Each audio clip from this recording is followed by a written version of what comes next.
What is up, everyone? Ohan here. I'm going to show you my blurry video because it's blurry. Alright, so basically I was going to show you my Mandalorian cosplay. It's still a work in progress. It's been one of my latest projects. My last project was my Shock Trooper. After this costume that I'm currently working on, I am done because it's expensive.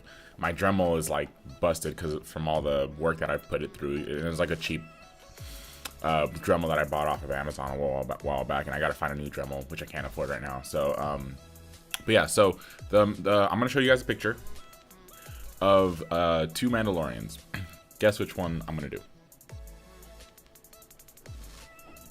Trick question. I'm gonna do both. So, basically, both Mandalorians are identical. You know, if you notice this has a little thing right here, like a little. I started dremeling it and then I stopped because I don't want to mess it up with my current Dremel. I need a better Dremel to actually smoothly cut the visor out. But basically, they both have the same bodies. But they have different helmet designs. Which was my goal. The one on your left in that photo is just they're both generic grunts, but one of them can be. The one on the left can be Obi-Wan Kenobi undercover, so I can walk around with like a Revenge of the Sith lightsaber and act like Obi-Wan Kenobi, but that's another like $300 for a lightsaber, which I'm not going to spend right now either. But basically that's the helmet. This is a raw cast, all resin.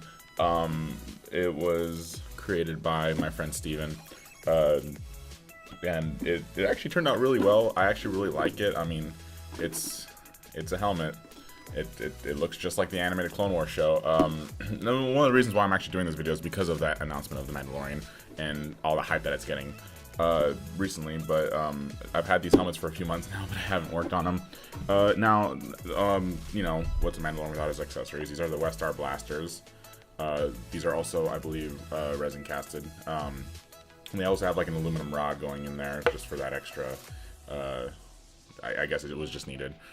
I'm not actually entirely sure, but these are it. But yeah, so and also you know, I actually do have all the accessories on the floor right now. That right there is a holster, but I'm gonna show you guys. The whole body's done. I basically just need to cut and paint my helmets, and then I gotta get my jetpack. And the jetpack's still in progress. I don't have it on me because it's still being made. So this is the vest. This is the body so far. This is my I painted this a few months ago, and I thought it turned out really well. It's fairly similar to the animated style with its red, black, and gray esque to it. This is the vest that I got made out of duck cloth. I got that commissioned off of Etsy, and then the plastic is from Imperial Surplus. Imperial Surplus is actually where I get all my clone armor as well. And he does amazing work. So, but yeah, and then you gotta like, you know, zip it from the back and all that stuff. And Mandalorians also have leather belts. So I was actually kind of disappointed because this is all like getting all wrinkled up from keeping it in the box. But it's gonna be covered up by the leather belt anyways. That I had to. This was like the most budget cosplay I've ever done. Like a friend of mine hooked up this belt for like $20, but leather belts or leather in general is really expensive. And I had to, I mean, it's originally like a tan belt. I had to like dye it. But yeah, this is definitely a better cosplay for mobility because I've done the Hollywood Christmas parade in my Commander Wolf costume, and it hurts to walk 3 miles in armor. Anybody who wears a hefty amount of armor will tell you it sucks to do a parade in armor. Typically, the armor is meant for, you know, walking around short distances and stopping and taking pictures with people. And I've worn them at conventions for hours on end. But the difference between that and doing a 501st troop, for example, is you can't really take off your helmet when you're doing a troop. But when I'm at a convention, I'm there for me, you know, not signed up for anything specific. So I take off my helmet whenever I want. And it allows me to breathe, which is important. So so I last time at WonderCon I wore my Commander Wolf for 8 hours, I think, which was kind of, it's very stressful on the body. But I don't even know what happened here. I guess during the casting process, you know, maybe he needed to add more resin to it, or the mixture just didn't mix well enough. I don't really know how this works entirely because I haven't done enough research on how they mold everything, but I just buy it and cut it and do it myself, paint it myself.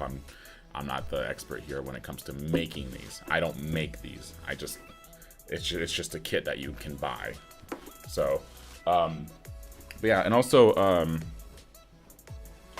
for the gauntlets, these are the gauntlets. I actually added magnets to them, and a hinge, so it can just open up and close. And there's the magnets are right there. So when you put them on, you know.